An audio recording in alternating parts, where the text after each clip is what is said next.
Olá, muito bom dia. Dando continuidade aqui às nossas explanações sobre o nosso automatizador, a gente veio hoje mostrar algumas das coisas práticas que ele tem, tá? Que nós vimos algumas outras em outros vídeos e aqui estamos fechando algumas das outras informações.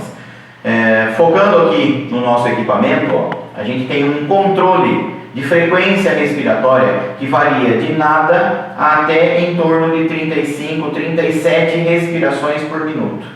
A gente liga o equipamento e ele vai fazer a ventilação do paciente, ó, em nenhuma frequência. Você consegue focar o paciente para a gente ver ali? Nenhuma frequência, e eu estou aumentando a frequência de ventilação. O aparelho começou lentamente a fazer aqui uma ventilação de 10 movimentos por minuto, numa expansão lenta e gradual do paciente.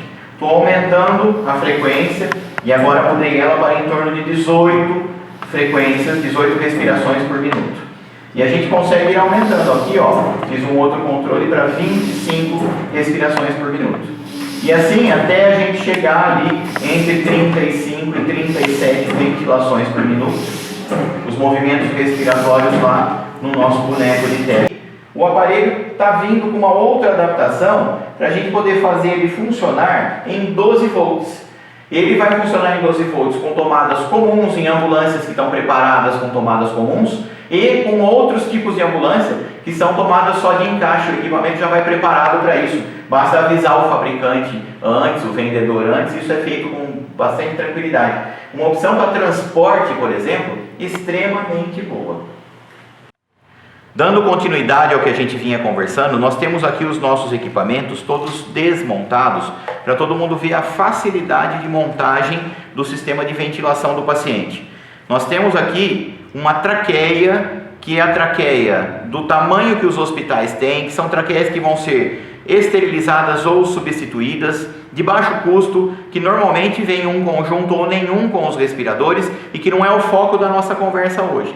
Nós temos um paciente entubado do lado de cá e temos o sistema que a gente está acostumado a lidar. O sistema que a gente está acostumado a lidar, ele vem com um filtro que tem um extensor. O extensor não é necessário. A gente utiliza o extensor, mas ele vai aumentar o espaço morto do paciente. Então eu posso pôr com o extensor e sem o extensor. A existência do filtro ins e expiratório no paciente é para a proteção dele e no caso do Covid, por exemplo, e outras doenças infecto-contagiosas, para conseguir proteger toda a equipe que está perto. Então, para a gente poder fazer a montagem do nosso equipamento na válvula unidirecional, a gente tem uma chegada do ar e do oxigênio para o paciente aqui, aquilo que a gente vai mandando para ventilar ele, e ele vai ao paciente de forma unidirecional. Então eu coloco aqui ao paciente e a fonte de oxigênio que vem vindo do equipamento para cá. Esse oxigênio vai vir para cá, ele vai chegar ao paciente e no retorno a válvula devolve ele ao ar ambiente. Nos pacientes que têm tido qualquer tipo de contaminação, para que o ar ambiente não se contamine, nós estamos colocando um outro filtro. Então eu tenho um filtro de entrada e saída ao paciente e como garantia ao ambiente, ó, é um dobro de filtro, tá? Qualquer coisa que escapar desse filtro aqui, ainda tem um outro filtro biológico que a gente coloca de acordo com a orientação da CCIH do local que estiver usando, escolhe o filtro e coloca o filtro aqui na saída. Como grande vantagem da gente ter um equipamento simples como esse de montagem, e já mostrei agora há pouco no outro vídeo, nós temos a válvula PIP que encaixa tranquilamente aqui dentro, eu estou expondo aqui os valores dela, ela encaixa sobre o outro filtro. Feito isso tudo, eu consigo ligar o equipamento e ventilar o paciente.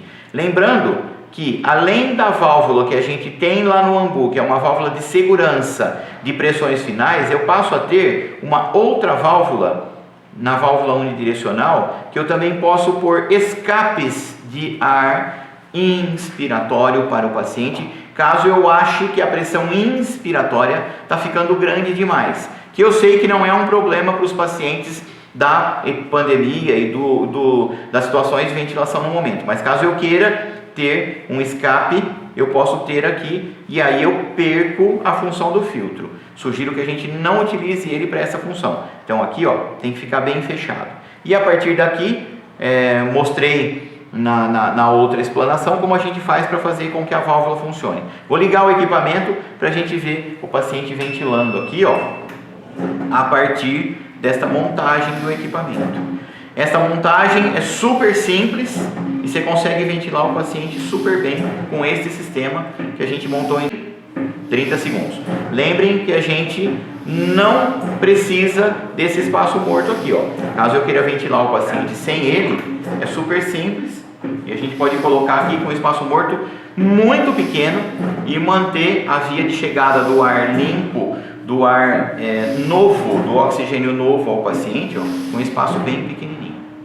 Dando continuidade ao que a gente vem mostrando aqui, que é uma dúvida de todo mundo, nós estamos tentando mostrar para o pessoal aqui, eu acho que está bem visível, para tirar dúvidas que são recorrentes, em relação às pressões capazes do aparelho. Então a gente está vendo aqui que o aparelho está ventilando a quase 40 centímetros de água a pressão inspiratória. A pressão dele aqui chega até 40 e dependendo do volume corrente que a gente colocar dentro do aparelho, essa pressão pode ficar até um pouco maior e dependendo também da resistência que o paciente fizer, o aparelho é capaz de fazer pressões acima disso, até 70 centímetros de água, se a resistência ficar grande. Mas a dúvida maior hoje, que todo mundo veio conversar com a gente, que nós estamos tentando mostrar, é em relação à pressão expiratória final positiva. Reparem que ele está fazendo uma pressão inspiratória em torno de 38 e está mantendo uma pressão expiratória final positiva em torno de 2 ou 3. Este 2 ou 3 aqui da expiração final corresponde ao 2 ou 3 que eu coloquei na nossa válvula de pressão expiratória positiva, que é uma válvula que você acopla ao equipamento. Eu vou soltar a válvula aqui, simples, tá? Ela tem encaixe direto no filtro. E eu estou tentando mostrar números aqui, que conforme a gente regula esta válvula, a pressão expiratória fica maior. Então aqui está um pouco abaixo dos 5, espero que vocês consigam ver aí. Eu vou aumentar a pressão aqui dentro da válvula. Estou girando a válvula no sentido horário. E agora, ó, ela está marcando para mim aqui um número em torno de 10. E a pressão expiratória positiva aqui passou a ser 10. Esta válvula faz pressões que aumentam até em torno de 25, com uma regulagem extremamente simples. A gente muda ali para o 15 e a válvula passa a fazer pressões expiratórias positivas em torno do 15 aqui do lado, tá? Estou voltando ela aqui para um número em torno de 5 e o equipamento voltou aqui para um número em torno de 5. Simples, muito simples. Este equipamento é um equipamento simples, de baixíssimo custo para os hospitais e que vai resolver problemas, inclusive daqueles pacientes que precisarem de ventilação mecânica para as doenças deste momento, por exemplo, o Covid.